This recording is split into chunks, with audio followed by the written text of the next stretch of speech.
Hello Slicey Dicers, this is Brian with another knife video for you. Today we have a video I was not really planning on doing, but you guys like these monthly EDC update videos, and usually halfway through the month, sometimes I'll take a look and see what's going to be in the list for the end of the month. I do them now on the first of the month, so I had one coming up for the 1st of August. And, you know, it's just all the new stuff that I got in the last couple months or 6 weeks. I've gotten a whole lot of new stuff in the last 6 weeks. Some stuff is gone, some stuff has come, and it was just going to be the new stuff that you guys have all seen in recent videos. So I thought, hey, it's halfway through the year, or it was a couple weeks ago. Why don't I just do the first half of the year? So these are my most EDC knives for the first half of 2018, from July 1st back to January 1st. I do keep spreadsheets. I'm really stupid about that, so I went back and looked. I added everything up, and this is what I've carried. It's not all necessarily new stuff, not stuff even that came out this year. Some of it's a bit older, but it's all stuff that I really like because I carried it a whole lot. I will say there are no slip joints on here. I love slip joints. I often have slip joints on me, but they're rarely like my primary knife, so none of those made it. The Three Rivers Viator, I will give an honorable mention. Came very close. This is probably my only slip joint that I will carry, even if I don't have to legally have a slip joint at that time. I just like this a lot, but it didn't quite make the list. So this is the only slip joint I will give an honorable mention to, because this is more of an EDC size. Most of my slip joints are much smaller, and definitely what I would consider secondary knives and things like that. But all right, so all these are no more slip joints on that, but I love the Viator. It is amazing. I had to mention it because it is such a great knife. And I know if I didn't mention it, people are going to say, oh, you're always raving about that thing. Why isn't it on the list? So I'm explaining why. All right, let's go. These are in no particular order at all, because actually all of them came out pretty darn close as far as the scoring goes. It really wasn't worth it. So I'm just going to grab them as I have them sitting out here. The first one, Kershaw Dividend M390. I grab this thing all the time. It's nice and slim, very slicey, and it's M390. It is assisted, which I'm not the biggest fan of, but sometimes I do like to have an assisted knife. I don't know. Sometimes it's fun just to go thwack with. So in its role that I carried in, I like that. And it's very slim and it's very easy to carry. I put a Kershaw deep carry clip on it, and I really, really like it. I've had this one for quite some time. We'll never get rid of it. Just a great, great little Kershaw. All right, next up we have, we'll grab an obvious one, Spyderco PM2. Now, this one is representative of the breed. I also have an S110V that racked up a lot. This is a fairly new one. This is the Knife Center exclusive Crewwear PM2, but a PM2 is something you just grab. It's just, I don't know what I'm going to be doing today. PM2 will do everything. People have called it the best EDC knife of all time. It's pretty hard to argue against that. It's just a great, great knife, and I love this Crewwear version that Knife Center does. $156, something like that. I like the polished G10. I like the Crewwear. Edge retention is just stupid on it, and stupid good, I mean. And the Crewwear, I've had no problems with any sort of, I haven't oiled this or done anything to it. I mean, I oiled the pivot, but I haven't done anything as far as protecting it. No corrosion, no nothing. And this thing gets a crap ton of pocket time. Next up, we will grab, this is not that new of a one, but the ZT0609. I love this knife. I'm not a fan of some of ZT's larger designs, but the 0609 really struck a chord with me. Again, I did change the pocket clip. It's an MXG Gear deep carry bronze clip that matches perfectly. I love this knife. I am infuriated that I can't take it apart because they still have not released the tool for it. And I think I got this 3 months ago. And at the time I bought it, they said it'd be a couple weeks before the tool came out. Now, tiny baby Jesus knows when the hell we're ever going to get that tool for it. But great EDC knife. I still think it's ZT's best EDC design. RJ Martin design. It's just a great knife. It's slim, it's fairly light, it's very good.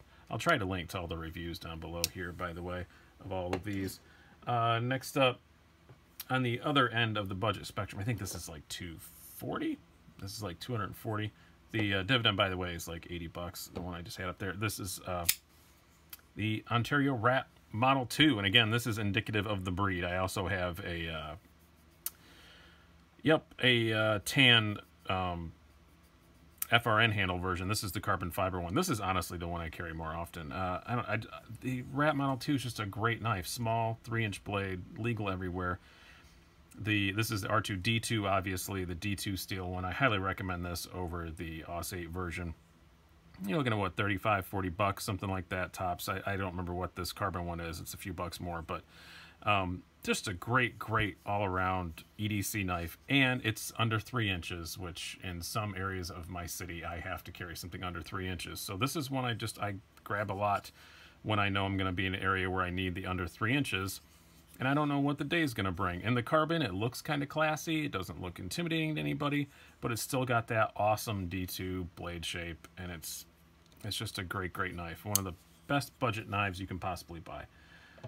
Next up, we will stick in the under 3-inch category. This is the Mastrop Ferrum Forge Gent S35 VN titanium frame lock-ish kind of thing with some slabs over it. I call it a frame lock. Just an awesome knife. Again, looks super classy, but that blade shape can handle anything. Really love this. These are only like 80 bucks when they're available. That's the problem with the Mastrop Gent. I think there's currently a drop for a Fancy Pants one that comes in carbon fiber or wood, but I don't think that comes out till, I think the estimated delivery was like November or something silly like that. I'm perfectly happy with this one. I'm not going to get on just to get carbon fiber or wood, because there are companies, there are some people on Instagram and stuff you can find that make aftermarket scales for these. So just a great knife. Super comfortable in the hand. You can choke up on it. I love the Gent. It's just an amazing knife. It is a gentleman's knife, but it can be used for more regular EDC stuff. So that's why it gets carried so much. Tiny minimalist little deep carry pocket clip. Fantastic. Next up, we will go probably the most expensive knife on here, the Benchmade 940-1. This one is not particularly indicative of the breed because it's the only 940 that I own, and it's kind of the only 940 I think I need to own this, but this is the most expensive one. You're looking at $277, I think, for these. This is the S90V carbon fiber 940-1. Super light, super slim, super fun to play with, nice drop shutty. Yeah, this, and again, deep carry clip. This is the Benchmade one you just have to call and ask nicely for. Man, the 940 is pretty hard to beat. This and the PM2, they are kind of, you know, it's not a trinity because there are only 2 of them, but of great EDC knives. It's just a fantastic knife, and it's well loved and well respected and a legend for a reason. Same as the PM2. Just a great knife. You can either thumb flick it, do the thing. You guys know what a 940 is, right? Love the 940-1. And also very classy looking too, I have to say. Next up, completely other end of the budget spectrum. This is another one that I'm just showing as an example because this is my newest one, but the CRKT Pilar, I've been carrying a ton. This is the newer one, the Blade HQ exclusive with the carbon overlay and the 12C27 steel instead of the old HCR 13 MOV wah, and the heavy stainless on the side. I gave my other one to my son, but as soon as I got this one, it just kind of switched in its place. But I was still carrying the old one a whole lot too. It's just a really good secondary knife. It's small.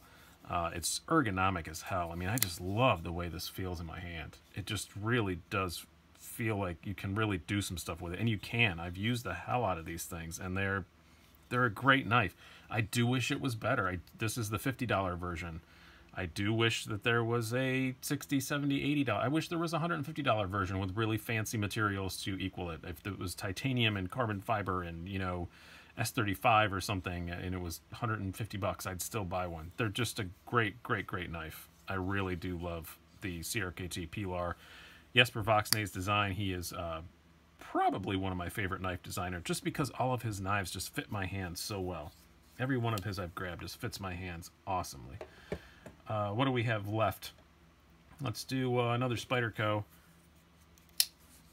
The Manix 2 Lightweight. This is a exclusive from Cutlery Shop. I couldn't remember it for a second. Cutlery Shop S90V with the orange handles. I also have a black one with the BD1 steel. That's the one I probably carry more often, honestly.